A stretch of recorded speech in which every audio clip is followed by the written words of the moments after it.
युद्ध खत्म हो जाएगा, लीडर्स एक दूसरे से अपने हाथ मिलाएंगे, बूढ़ी औरत अपने शहीद बेटे का इंतज़ार करती रह जाएंगी, पत्नी अपने प्रिय पति की राह देखेगी और बच्चे अपने बहादुर पिता का इंतज़ार करते रह जाएंगे।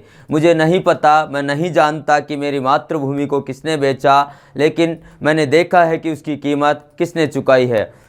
नमस्कार दोस्तों, मैं हूं सुरेश कुमार मीणा और आज हम बात करेंगे रूस और यूक्रेन के बीच चल रहे महायुद्ध के बारे में। हम आपको लेकर चलते हैं उस इतिहास के बारे में जहां से रूस और यूक्रेन का अस्तित्व सामने आया। यूक्रेन देश कैसे रूस से अलग होकर नया राष्ट्र बना था, कब बना था, कैसे और किस मुद्दे पर, किस बात पर जो ये महायुद्ध छिड़ा हुआ है, युद्ध कहें या महायुद्ध, कहीं तो ऐसे संकेत मिल रहे हैं कि एक बार फिर से तृतीय विश्व युद्ध होने के आसार दिख रहे हैं। तो उन्हीं के बारे में हम बात करते हैं, रूस और यूक्रेन देश के बारे में। तो आप सबको पता है कि जो यूक्रेन और रूस के बीच जो युद्ध चल रहा है उसके कारण संपूर्ण विश्व में क्या तनाव की स्थिति बनी हुई है। आसपास के जो राष्ट्र हैं वो भी डरे हुए हैं कि कल के हमारे ऊपर भी अटैक हो सकता है, आक्रमण हो सकता है। सब एक क्या कि संदेह के घेरे में कि पता नहीं कल को हमारे ऊपर भी कोई राष्ट्र अटैक करे नहीं करे। इसके अलावा जो यहाँ पर ये युद्ध की स्थिति बनी हुई है, युद्ध हो भी रहा है, रूस ने अटैक कर दिया है किस पर, यूक्रेन देश पर। उसके बाद कई देशों के जो आयात निर्यात होते हैं उन पे भी जो सौदे होते हैं, डील होती है, उन पर भी क्या इफेक्ट पड़ेगा, असर पड़ेगा। जीडीपी भी गिर चुकी है कई राष्ट्रों की। तो उसके बारे में हम बात करेंगे कैसे यूक्रेन अलग होकर नया राष्ट्र बना था रूस से और रूस का इतिहास क्या था। तो आइए हम जानते हैं रूस और आपके सामने जो यूक्रेन देश है उनके इतिहास के बारे में। सबसे पहले तो हम बात करेंगे यूक्रेन और रूस जो देश है वो किस महाद्वीप में स्थित है, किस महाद्वीप में पड़ते हैं। तो आप सबको पता है कि दुनिया के 220 से प्लस देश है, 220 से प्लस कंट्रीज़ हैं, उनमें से ये दोनों देश भी हैं। तो जो महाद्वीप हैं उनमें जो यूरोप महाद्वीप है उसमें स्थित है रूस और यूक्रेन देश। ठीक है, रूस और यूक्रेन देश यूरोप महाद्वीप में स्थित है। रूस का आपको पता है कि दुनिया का सबसे बड़ा देश है क्षेत्रफल के हिसाब से। उससे पहले रूस किसका हिस्सा था उसके बारे में हम बात करते हैं। तो देखिए, आप सबको पता है कि रूस जो नाम है उससे पहले इसको सोवियत संघ के नाम से जाना जाता था। किस नाम से? सोवियत संघ के नाम से जाना जाता था। पहले किस नाम से था? सोवियत संघ। उसके बाद इस सोवियत संघ में काफ़ी सारे राष्ट्र थे जो इसमें सम्मिलित थे। देखिए 1917 तक जो रूस था उसमें काफ़ी सारे राष्ट्र जुड़े हुए थे यूरोप महाद्वीप के। उसमें जो ये पूरा आप नक्शा देख पा रहे हो, इसमें उस टाइम जब 1917 से पहले की बात करें, उस टाइम का ये रूस है, उसको यूएसएसआर बोलते थे, सोवियत संघ। जो कई राज्यों का एक समूह था, तो इसका एक संघ था कि कई राष्ट्रों को मिलाकर हमने एक संघ बना लिया। वो ऊपर एक महाशक्ति थी उस टाइम, तो एक संगठन था यहाँ पर। तो उस टाइम क्या हुआ करता है, यहाँ पर राजाओं का राज हुआ करता था, राजशाही था, यानी लोकतंत्र नहीं था। कहाँ पर? सोवियत संघ यानी रूस में। उसके बाद क्या होता है, 1917 में यहाँ पर एक क्रांति होती है। कब होती है दोस्तों? 1917 में एक क्रांति होती है। उसके बाद यहाँ पर जो सोवियत संघ है उसका इतिहास पलट जाता है और 1917 के बाद 1922 में, कब? 1921-22 में यहाँ पर क्या होता है, लोकतंत्र की स्थापना होती है। क्या होती है? लोकतंत्र की स्थापना होती है। उसके बाद जो सोवियत संघ है वो अस्तित्व में आता है। देखिए यहाँ पर union of Soviet socialist republics की बात करें तो ये रशिया पूरा जो देश है, इसके आसपास के जो देश है, सब किस में आते थे? सोवियत संघ में आते थे। किसमें? सोवियत संघ में आते थे। यहाँ सब कुछ सही चल रहा होता है। 1922 में लोकतंत्र बनता है। लेनिन का आपने नाम सुना होगा। लेनिन ने यहाँ पर रूसी क्रांति की थी, बोल्शेविक क्रांति भी बोलते हैं, वो भी की थी। उसके बाद यहाँ पर जो ये सोवियत संघ है ये चलता रहा, इसने काफ़ी विकास भी किया। पूरी दुनिया में सबसे पहले अंतरिक्ष में जो मानव भेजा था, सबसे पहले रूस ने भेजा था। सबसे पहले जानवर भेजा अंतरिक्ष में, रूस ने भेजा। सबसे पहले महिला अंतरिक्ष यात्री रूस की थी। इसके अलावा सबसे पहला जो उपग्रह था छोड़ा गया था अंतरिक्ष में, सबसे पहला रूस का था, यानी सोवियत संघ का था। उसके बाद क्या हुआ कि यहाँ पर यह देश आज युद्ध के हालात में या युद्ध की स्थिति में आ पहुंचा है। तो दोस्तों उस टाइम ये क्या था कि अंतरिक्ष या कहें कि साइंस के क्षेत्र में तरक्की कर रहा था। जो सोवियत संघ के लीडर्स थे वो चाहते थे कि हमारा जो संघ है दुनिया पर राज करे या हम एक शक्तिशाली राष्ट्र बने। उसके बाद क्या होता है कि जो पड़ोसी राष्ट्र होते हैं इनके, उन्होंने हथियार वगैरह की जो चीज़ें होती हैं इनके पड़ोसी राष्ट्रों को सप्लाई करना शुरू कर दी। इसके बाद ये जो देश है ये भी हथियार, युद्ध, टैंक, गोले बारूद बनाने में व्यस्त हो गया। उसके बाद काफ़ी पिछड़ गया। उसके बाद क्या होता है, 1922 से लेकर 1991 तक सब कुछ काफ़ी अच्छा चल रहा होता है और 1991 में जाकर इस राष्ट्र के, इस सोवियत संघ के टुकड़े हो जाते हैं और यहाँ से 15 अलग नए राष्ट्र इसी से अलग होते हैं। तो 15 जो राष्ट्र होते हैं, जो 15 अलग हिस्से होते हैं, उन्हीं में से एक हिस्सा है यूक्रेन, जिसके साथ आज युद्ध की स्थिति बनी हुई है।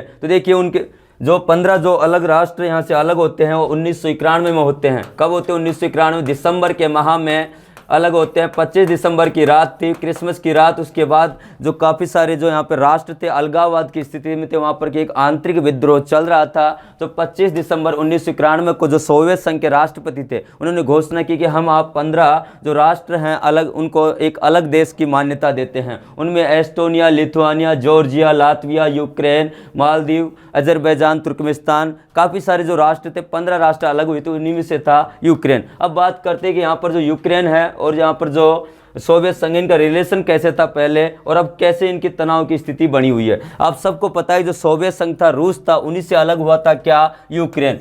तो यूक्रेन इसी से अलग हुआ था। कब हुआ था? 1954 में यहाँ पर विद्रोह भी हुआ था। उसके बाद 1954 से लेकर 1991 तक लगातार चल रहा था और 1991 में विघटन होने के बाद यूक्रेन राष्ट्र अस्तित्व में आया। तो यूक्रेन की स्थापना मानी जाती है 24 अगस्त 1991 को। इसके बाद जो यहाँ पर 25 दिसंबर 1991 में होता है, वहाँ पर 15 राष्ट्र सहित अलग यहाँ पर इनको मान्यता दे दी जाती है रूस के द्वारा। ठीक है, तो हम बात करें आगे कि रूस में जो यूक्रेन राष्ट्र है, वहाँ पर जो ये लड़ाई चल रही है, युद्ध चल रहा है, वहाँ पर स्थिति कैसे आकर पहुँची है दोस्तों। तो देखिए यह रूस का एक हिस्सा था यूक्रेन। यूक्रेन के पास में था एक क्रीमिया। क्या था? क्रीमिया था। तो क्रीमिया से यहाँ पर इनकी जो लड़ाई है वो शुरू हुई थी।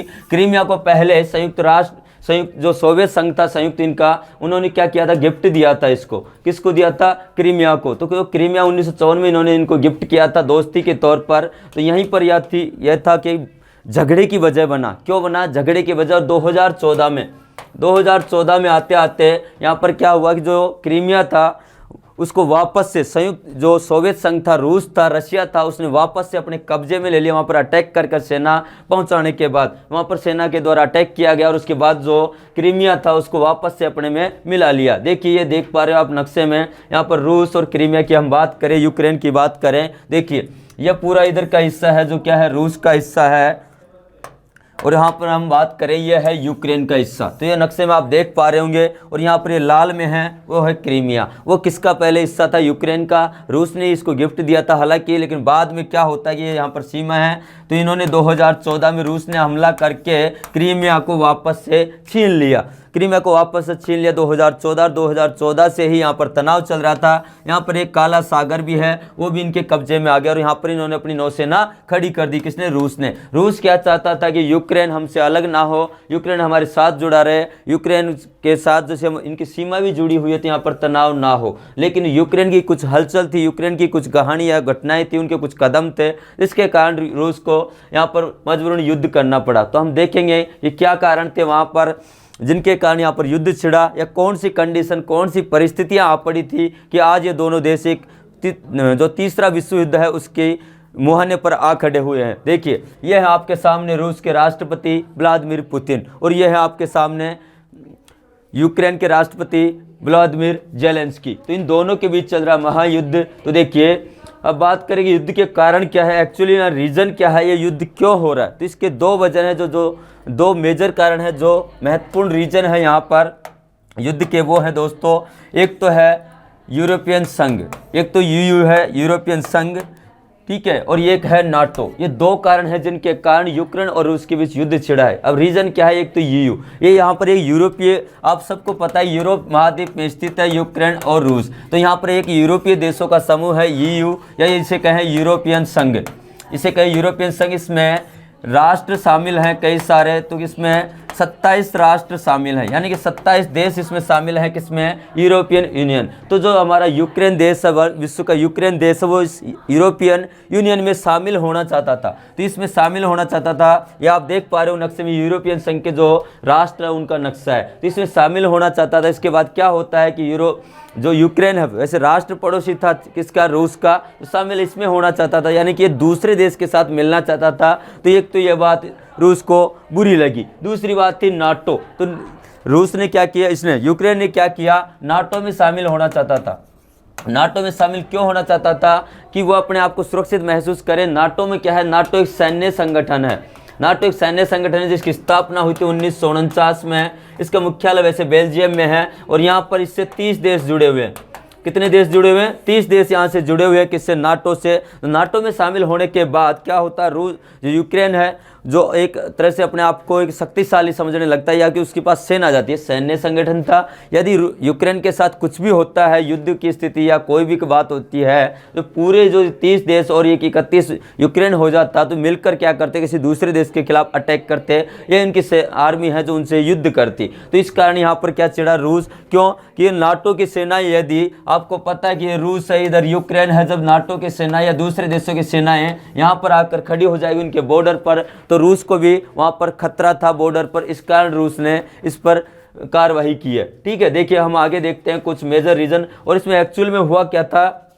एक्चुअल में हुआ क्या है, यहाँ पर एक पॉलिटिक्स खेली गई है, चाल खेली गई है, जहाँ पर चाल में क्या था कि प्रे फॉर यूक्रेन। पहली बात तो हुआ क्या था, यहाँ पर देखिए रियलिटी क्या थी, सच्चाई क्या है। जो नाटो और जो यूरोपियन संघ है, उनमें कई सारे देश शामिल है। नाटो में अमेरिका भी है, और सबसे बड़ी चाल जो विश्व स्तर पर चल रहा है वो एक महाशक्ति है, चीन है, रूस है और अमेरिका। तो अमेरिका और रूस की क्या है, दुश्मनी है। अमेरिका और रूस की क्या है, दुश्मनी है। तो इसमें हुआ क्या है, अमेरिका और रूस की दुश्मनी के कारण अमेरिका ने क्या किया है, अमेरिका ने क्या किया है, यूक्रेन को अपना हथियार बनाया है। यूक्रेन को अपना हथियार बनाए। पहले तो उसको कहा यूरोपियन संघ में शामिल हो जाएं, हम आपका साथ देंगे। दूसरी बात कि आप नाटो में शामिल हो जाओ, तो उसके बाद क्या करेंगे, हम रूस को देख लेंगे।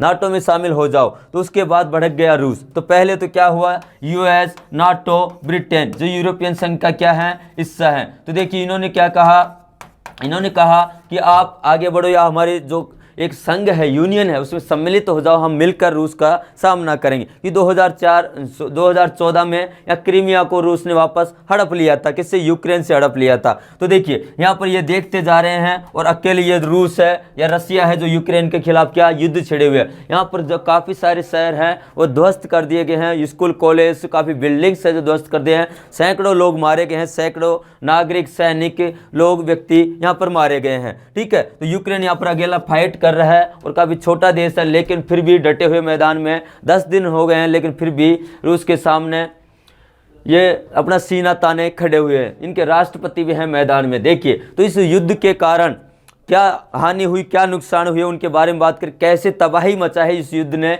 देखिए आपके सामने हैं, कितने सारी बिल्डिंग्स जो थी, यहाँ पर जो भवन थे उनको ध्वस्त कर दिया गया। जितने भी मेजर बड़ी बड़ी बिल्डिंग्स थी यहाँ पर यूक्रेन में, यूक्रेन की राजधानी कीव है, वहाँ पर काफ़ी सारे शैक्षणिक संस्थान, स्कूल, कॉलेज, हॉस्पिटल सबको ध्वस्त कर दिया। बम ब्लास्ट, गोलीबारी, इसके अलावा मिसाइलें दागी गई है रूस के द्वारा। तो देखिए क्या हाल कर दिया, उसके बाद क्या कंडीशन हो गई है। देखिए काफ़ी ज़्यादा जितने भी शहर हैं यहाँ पर, एयरपोर्ट, खार्किव, कीव, लीव, इवानो, डेनप्रो, जितने भी शहर हैं यहाँ पर सब क्या हुआ है, गोलीबारी और जो मिसाइलें दागी है उसके कारण काफ़ी ज़्यादा नुकसान हुआ, जान माल, इसके अलावा तहस नहस हो गई चीज़ें। स्पेशली एक रीज़न और था, क्या किया इसके बाद रूस ने युद्ध कैसे लड़ा दोस्तों, क्रेमोटिक, शास्त्री और लुहांस्क, यहाँ पे जो 3 राज्य थे, यहाँ पर जो सीमा लगती है वो लगती थी रूस से। तो रूस ने क्या किया, यहाँ पर कुछ झड़पें हो गई थी सैनिकों के बीच, यूक्रेन और रूसिया के बाद। उसके बाद क्या किया, गुस्से में यहाँ पर जो 3 राज्य थे उनको नया राष्ट्र घोषित कर दिया, और अपने तरफ से 3 राष्ट्रपति वहाँ पर बना दिए। उसके बाद क्या हुआ कि जब यहाँ पर एक नियम था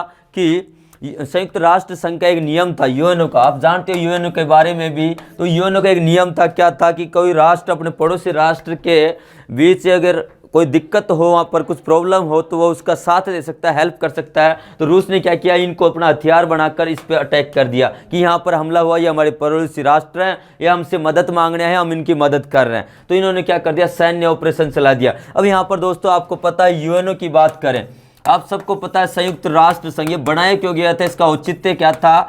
ये देखिए सबसे पहले इसकी स्थापना कब हुई, क्या कारण थे कि संयुक्त राष्ट्र संघ अस्तित्व में आया। देखिए 1914 से लेकर 1918 और 1939 से लेकर 1945 तक 2 विश्व युद्ध लड़े गए थे, यानी 2 वर्ल्ड वार हुए थे। उसके बाद क्या हुआ, 1945 में महसूस हुआ कि सारे राष्ट्र मिलकर एक संघ बनाएंगे, आगे से हम युद्ध नहीं लड़ेंगे, जान माल की हानि नहीं होगी। तो 1945 में इसकी स्थापना होती है, 24 अक्टूबर को, किसकी, संयुक्त राष्ट्र संघ की, संयुक्त राष्ट्र संघ। तो इसमें यह था कि कोई भी देश किसी पर अटैक नहीं करेगा, मानव अधिकार को हनन नहीं होगा। लेकिन क्या हुआ कि यहाँ पर देखिए 193 देश सदस्य हैं, संयुक्त राष्ट्र भी चुप बैठा है, यानी कोई कार्रवाई नहीं कर रहा है, यूक्रेन अकेले उससे फाइट कर रहा है। ठीक है, तो देखिए अब यहाँ पर यूएनओ का कोई औचित्य नहीं रह गया, क्योंकि यूएनओ का जो मुख्यालय वो कहाँ है, न्यूयॉर्क में। कहाँ है, न्यूयॉर्क में है यहाँ पर मुख्यालय। और न्यूयॉर्क कहाँ है, अमेरिका में, तो अमेरिका के अंडर में है यूएनओ। जैसा अमेरिका चाहता है वैसे यूएनओ करता है। तो यहाँ पर ये भी चुप है, जितने भी संगठन सब चुप है। तो वही बात है कि जिसकी लाठी उसकी भैंस। तो यहाँ पर रूस भारी पड़ रहा है यूक्रेन पर, वैसे फाइट भी कर रहे हैं यहाँ पर। देखिए पहले यहाँ पर ऐसा था और अब ऐसा हो गया, मतलब ध्वस्त हो गया पुराने टाइप से। ठीक है, काफ़ी विध्वंसक तरीके से यहाँ पर चीज़ें हुई है। देखिए कैसे हालात हो गए यहाँ पर, जो युद्ध के असर आप देख पा रहे हो। सैकड़ों नागरिक, सैकड़ों सैनिक और जितने भी यहाँ पर जो स्ट्रक्चर थे वो सब ध्वस्त हो गए हैं। तो सालों लग जाते हैं बनाने में, लेकिन ध्वस्त होने में कुछ चंद मिनटें ही लगती है। तो हमें भी नहीं चाहिए ऐसा वर्ल्ड वार, विश्व युद्ध। उससे क्या भारत पर भी प्रभाव पड़ेगा। यहाँ पर गैस और तेल का, पेट्रोलियम का काफ़ी अच्छे उत्पादक देश हैं यूक्रेन और रूस। तो वहाँ पर जब उनका उत्पादन कम हो जाएगा, यहाँ पर जब उनकी सप्लाई नहीं होगी, तो भारत में भी इनके दाम बढ़ेंगे। भारत की जीडीपी पर और अंतर्राष्ट्रीय स्तर पर भी प्रभाव पड़ेगा। रूस के इकोनॉमी और रूस की जो मुद्रा है उनका भी अवमूल्यन हो गया, यानी उनकी मुद्रा भी गिर गई है। वहाँ का जो जीडीपी दर है वो भी नीचे आ गया है। तो हमें नहीं चाहिए no more war, we need peace. हमें शांति चाहिए। हमें कोई भी देश, कोई भी नागरिक क्या युद्ध नहीं चाहता। लड़ते कौन है, नेता लोग आपस में। एक महत्वाकांक्षी आकांक्षा होती है कि हमें हमारे जो देश है उसका क्या करना है, विस्तार करना, क्षेत्रफल बढ़ाना। हमारा शासन इतने राष्ट्रों पर होना चाहिए। इसके कारण उसमें मारे जाते हैं सैकड़ों लाखों बेगुनाह नागरिक और आर्मी वाले। ठीक है, तो हमें भी आशा करते हैं हम भी कि जो यूक्रेन और रूस के बीच में जो युद्ध चल रहा है वो जल्दी शांति के पथ पर लौटेगा। जल्दी शांति वार्ता होगी, हो भी रही है, जल्दी शांत हो जाएगा और सारे देश, सारा विश्व एक सुकून की नींद लेगा। Thank you. जय हिंद, जय भारत।